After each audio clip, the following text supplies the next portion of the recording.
Hello, everyone. Today, we're going to talk about something I think we can all relate to on some level. It's this idea of a journey to reconnect with a part of ourselves that somewhere along the way learned to go quiet. It's about finally learning to listen to a voice we might have forgotten we even had.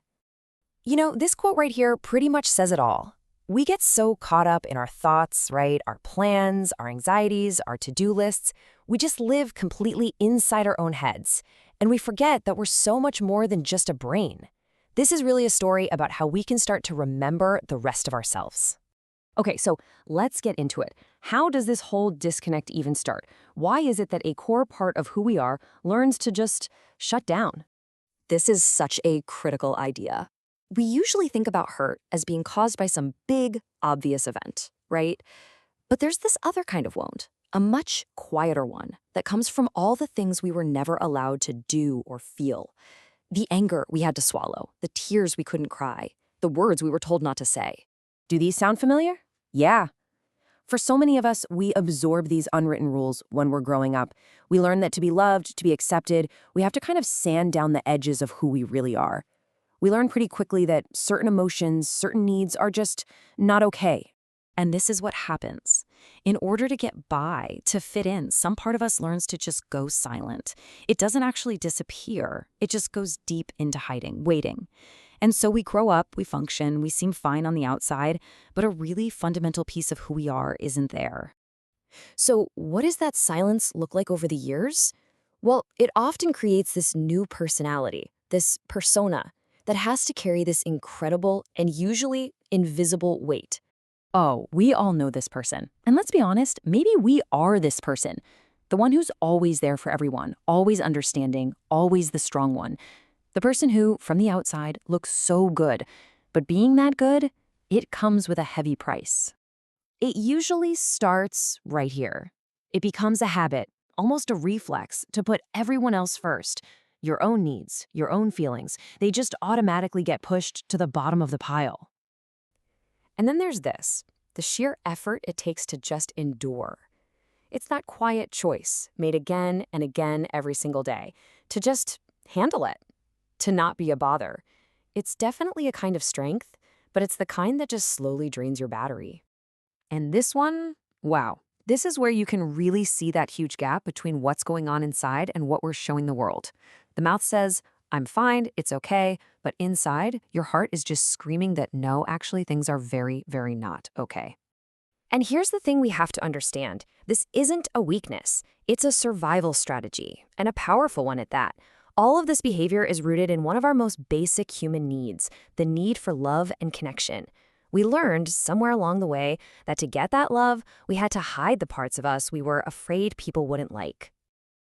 All of that stuff that we push down, all those feelings, they don't just disappear into thin air. After a while, they find another way to get our attention. And that's when the body itself starts to talk. Okay, this is a really, really big perspective shift. When you're dealing with chronic physical stuff, it's so easy to think, what's wrong with me? My body is broken. But what if it isn't broken? What if your body is just being a loyal friend, holding on to all the emotions that had nowhere else to go? And the way it speaks to us is usually pretty subtle. It's not shouting, it's more like a constant whisper. It's that exhaustion that goes bone deep, that sleep never seems to fix.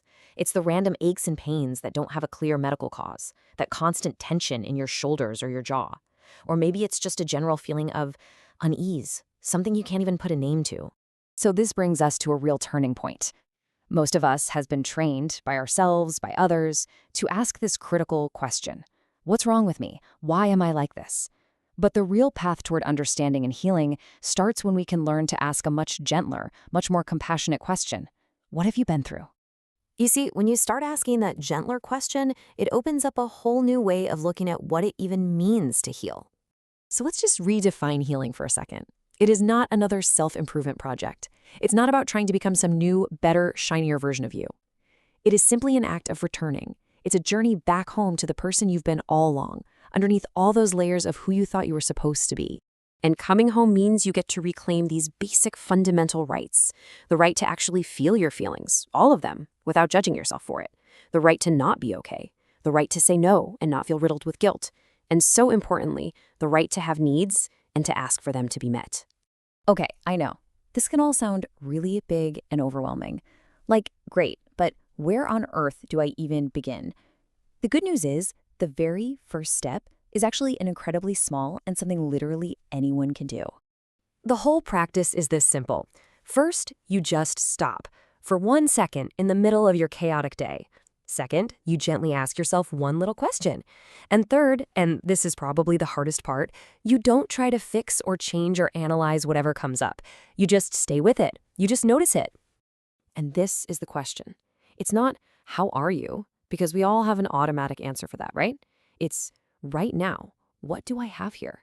It's just an invitation to notice. Maybe you notice tightness in your chest, maybe a little flicker of happiness, maybe a wave of sadness. Whatever it is, you just let it be there.